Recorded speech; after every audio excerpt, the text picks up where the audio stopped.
Hey, what's going on, guys? Back with another video. Sorry, it's been a while as usual.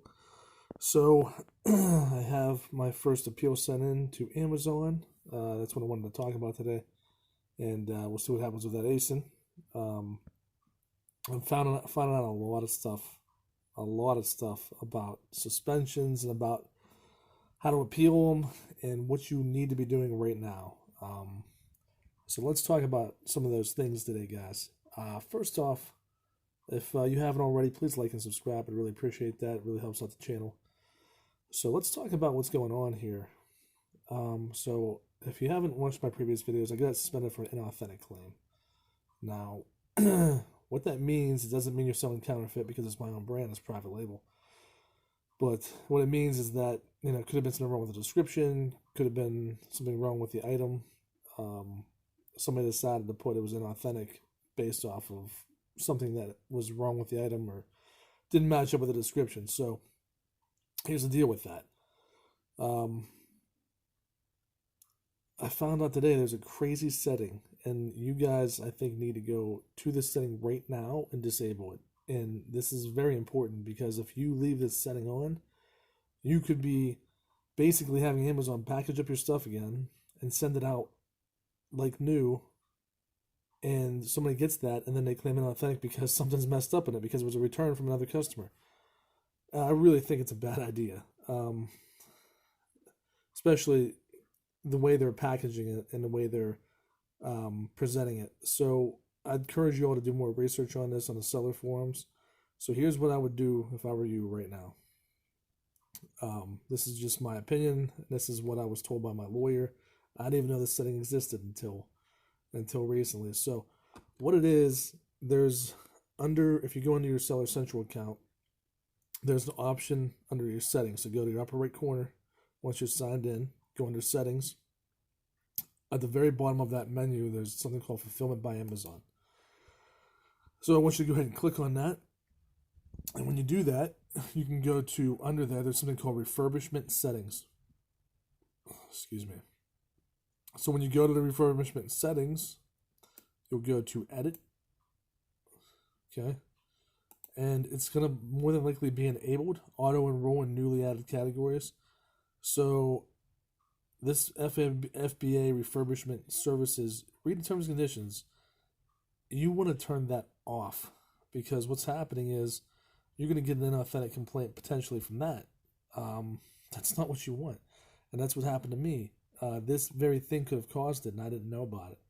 So I highly encourage you to go ahead and turn that off right now. That way you don't have the same issue I have.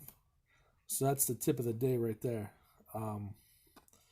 Another thing I'm really figuring out is that, I wrote like a mock appeal to my lawyer, like just based off of information I got from on seller forums and such.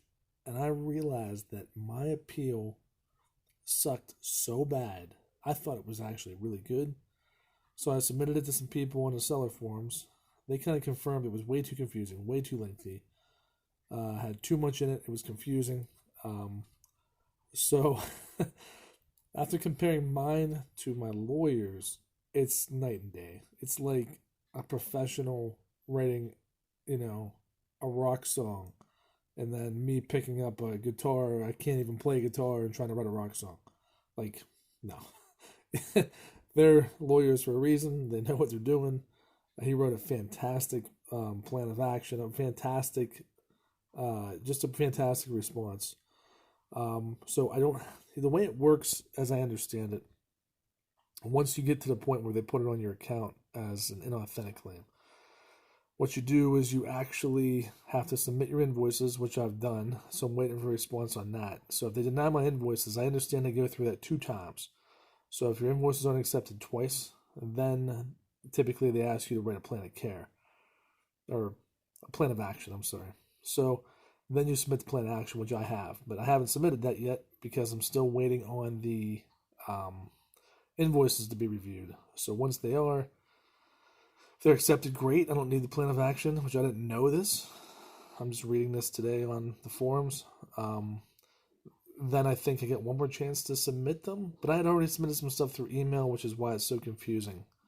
Um, so I've heard so many different things. Like you can't submit commercial invoices, you can submit commercial invoices, you can or can't submit certain types of invoices. I gotta be honest, I'm still confused on that, but I did submit invoices from my manufacturer. We'll see if they accept them or not. So once I submit those, we'll see what they come back with. Um, and then I'll be able to follow up with you guys. It's been a long, like week and a half, just struggling with this. And I've been doing so much research. I've been doing so much work getting all my supply chain documents corrected. So what you guys need to do, you need to, every time you make a purchase from Alibaba, you're not gonna be able to pull up like the purchase contracts and like the trade assurance stuff. You can't just like print that and give it to Amazon. Amazon does not accept any of that. So when, and I'm gonna say if, but when, more than likely this happens to you, when a competitor does it or a customer does it or whoever does it, you're gonna need to be able to respond. Um, and you're not gonna be able to if you don't know what to respond with. So basically, what I'm saying is that you're going to have your invoices lined up and ready to go. Now, don't wait until it happens because then you're going to panic and you're going to send in a bunch of stuff that's not right. So I would suggest you get that stuff in order now. There are people out there that know how to write or know how to get a template of these commercial invoices because a lot of times what happens is these commercial invoices are in Chinese if you're getting them from China, right? But you need a template that and usually the manufacturer, if they're good, the supplier will have that template, and it's their invoice. They'll basically invoice you for it. So what it's going to have things like quantity, the price per unit. It's going to have a description. So I would encourage them to make the description exactly what you're selling on Amazon. Make the email, your phone number, all the same exact ones you have on Amazon. If it's a business name, make sure it matches up exactly with what's on Amazon. Listen, you may blow this off. I'm telling you, when it hits you, it's going to hit you like a ton of bricks. You're not going to know what to do, and you're going to be angry, and you're going to be upset, especially if you have a product that's doing well, like I did. I mean, a product that's doing really well.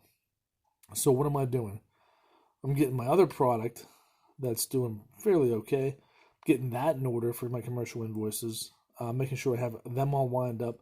And here's another thing: all the quantities have to match up with what you sold or what people have ordered and what you've shipped into Amazon. If your quantities are off, I mean, you're talking a ton of work. The manufacturer should, before you even order something again, make sure you have these commercial invoices. Make sure they have all the information. They should know what you're talking about. I asked my other supplier, I said, do you have commercial invoices? Because she didn't give me the commercial invoices. I never asked, but she has them. So I need to get them for the products I've been ordering off of her and get that updated for my records. So in case this happens again with my other product, I can send them in Amazon. I won't have an issue. So I highly suggest you guys get this in order now so you don't have issues in the future. That way, if something happens, especially during a busy time of year, you can just submit them right away. Submit the invoices right away. Get your invoices in order. If you don't know what I'm talking about, a really good one I found on YouTube has been One Dime's really good. Sorry this is so dark, but One Dime's been really good. I actually found it on his YouTube channel, but there's another woman on there. I'm gonna look her up right now. So she is like an ex-lawyer, as I understand it, from China. So she's from China.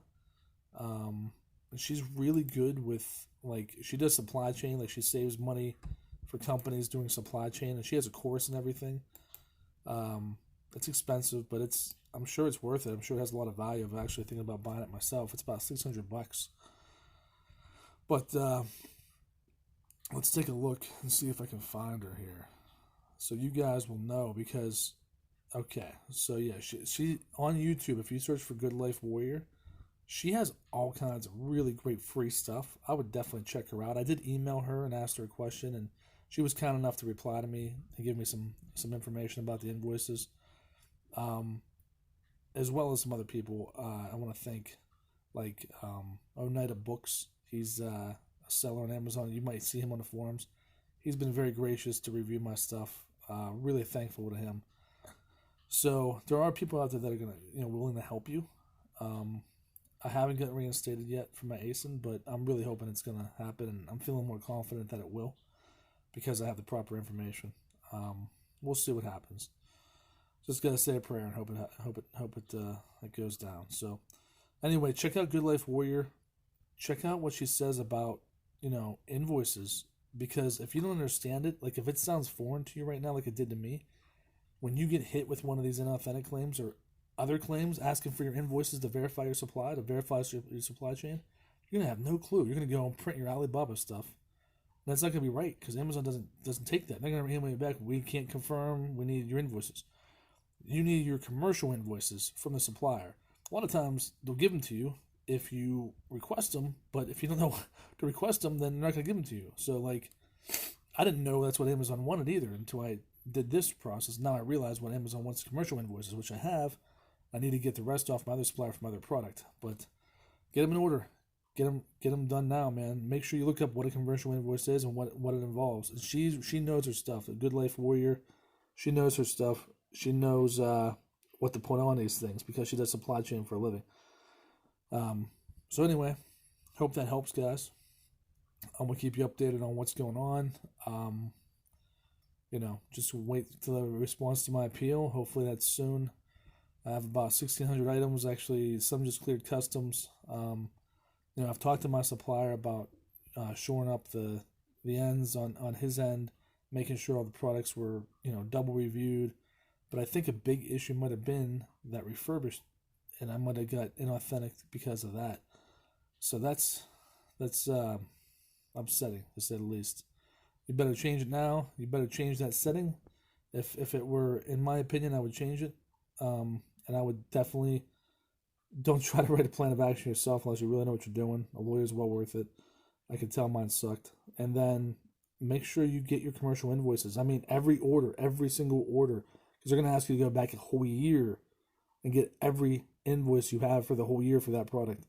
And if all the items and all the dates and everything doesn't match up, guess what? You're in big trouble. You're not going to be able to get your products reinstated. So, all right, guys, please like and subscribe. I really appreciate it. Have a great night. God bless.